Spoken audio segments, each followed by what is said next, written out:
4 ఉల్లిపాయలు, 3 కోడిగుడ్లతో ఉదయం టిఫిన్‌లోకైనా, సాయంత్రం స్నాక్‌గా అయినా, రాత్రి డిన్నర్‌లోకైనా, దేనిలోకైనా కూడా ఎంతో తేలిగ్గా చేసుకునే ఒక మంచి రెసిపీని నేను ఈ వీడియోలో చూపిస్తున్నానండి. ఇది చేసుకోవటానికి మనకు ఎక్కువ సమయం కూడా పట్టదు. 10 నిమిషాల్లో తయారైపోతుంది. రుచితో పాటు ఎంతో ఆరోగ్యం కూడా. Welcome to Vantalammi. నేను మోనిక. మీరు గనక ఈ ఛానల్‌ను మొదటిసారిగా చూస్తున్నట్లయితే తప్పకుండా సబ్స్క్రైబ్ చేసుకోండి. ముందుగా 4 ఉల్లిపాయలను వీడియోలో చూపిస్తున్నట్లుగా ఇలా సన్నగా, పొడవుగా ముక్కలుగా కోసుకోవాలి. ఈ తరిగిన ఉల్లిపాయ ముక్కలు వచ్చేసి వీడియోలో చూపిస్తున్నట్లుగా వీలైనంత వరకు ఒకదానికొకటి పొరలు అతుక్కోకుండా చూసి తీసుకోండి. ఇలా ఉల్లిపాయలను కోసి సిద్ధం చేసుకున్న తర్వాత స్టవ్ పైన ప్యాన్లోకి ఒక 1/2 స్పూన్ నూనెను వేసుకోండి. దీనిలోకి మనం సన్నగా తరిగి పెట్టుకున్న ఈ ఉల్లిపాయ తరుగును మొత్తాన్ని వేసుకోండి. స్టవ్ వచ్చేసి పెద్ద మంట పైన పెట్టుకుని ఈ ఉల్లిపాయలను దగ్గరే ఉండి కలుపుకుంటూ వేయించుకోవాలి. ఇవి వచ్చేసి మనకు 1 నిమిషం పాటు వేయించుకుంటే సరిపోతుంది. ఇవి మనకు రంగు మారాల్సిన అవసరం ఏమీ లేదు. ఈ ఉల్లిపాయలు వచ్చేసి 1 నిమిషం పాటు ఇలానే కలుపుకుంటూ వేయించుకుంటే వీడియోలో చూపిస్తున్నట్లుగా ఇలా కాస్త రంగు మారుతాయి. ఈ ఉల్లిపాయలు వచ్చేసి మనకు లేత గులాబీ రంగులోకి వచ్చేంత వరకు వేయించుకోవాలి. ఇలా వేయించుకున్న ఉల్లిపాయలను స్టవ్ ఆఫ్ చేసేసి ఒక పక్కకు తీసి పెట్టుకోండి. ఇదే ప్యాన్లోకి మీరు కోడిగుడ్లను కలుపుకోవాలనుకుంటే ప్యాన్ కాస్త చల్లారేంత వరకు 1 నిమిషం పాటు ఆగాలి. లేదా ఈ వేయించుకున్న ఉల్లిపాయలను వేరే ఏదైనా గిన్నెలోకి తీసుకునైనా కలుపుకోండి.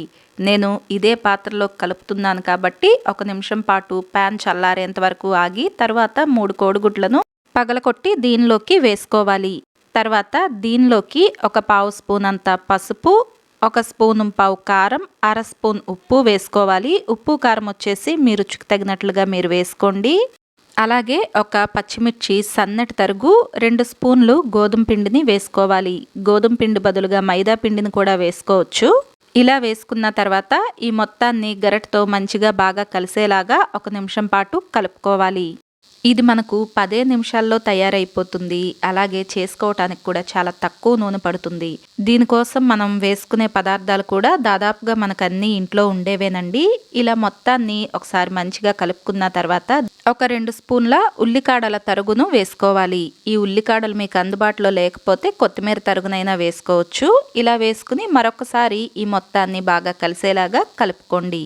తర్వాత స్టవ్ పైకి ఒక చిన్న ప్యాన్ పెట్టుకుని దానిలోకి నూనె వేసుకుని నూనె కాస్త వేడెక్కిన తర్వాత మనం ముందుగానే కలిపి పెట్టుకున్న మిశ్రమాన్ని 2 గరిటెలు దీనిలోకి వేసుకుని అన్ని వైపులా ఒకేలాగా గుండ్రంగా వచ్చేలాగా కాస్త సర్దుకోవాలి. స్టవ్ వచ్చేసి పూర్తిగా తగ్గించేసి సన్నని మంట పైకి పెట్టుకుని మూత పెట్టేసి ఒక 1/2 నిమిషం పాటు ఒకవైపు కాలనివ్వాలి. తర్వాత మూత తీసి పైవైపు కొద్దిగా నూనెను వేసుకోండి.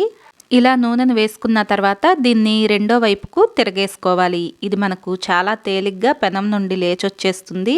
ఇలా రెండో వైపు తిరగేసుకుని మూత పెట్టేసి మరొక 1/2 నిమిషం పాటు రెండో వైపు కాలనివ్వాలి. ఇది మీరు కావాలంటే కాస్త పెద్ద ప్యాన్లో మొత్తాన్ని ఒకేసారి వేసుకుని కూడా చేసుకోవచ్చు. ఇలానే సన్నని మంట పైన 2 వైపులా మంచిగా కాలేలాగా చూసుకుని తీసుకోండి. కలిపి పెట్టుకున్న మిగిలిన మిశ్రమాన్ని కూడా ఇలానే సన్నని మంట పైన మూత పెట్టుకుని 2 వైపులా మంచి రంగు వచ్చేంత వరకు కాల్చి తీసుకోండి. అంతేనండి, ఉల్లిపాయలు కోడిగుడ్లతో 10 నిమిషాల్లో తయారైపోతూ రుచితో పాటు ఆరోగ్యాన్ని ఇచ్చే రెసిపీ మనకు తయారైపోతుంది. ఇది పిల్లలకు లంచ్ బాక్స్లోకైనా బాగుంటుంది. వేడివేడిగా తిన్నా కాస్త చల్లారిన తర్వాత తిన్నా దీని రుచి ఎంతో బాగుంటుంది. ఈసారి టిఫిన్లోకి కొత్తగా ఇలా చేసి చూడండి. మరి ఈ వీడియో మీకు నచ్చిందా? అయితే తప్పకుండా వీడియోని లైక్ చేయండి, షేర్ చేయండి. మీకు ఎలా అనిపించిందో కమెంట్ చేయండి.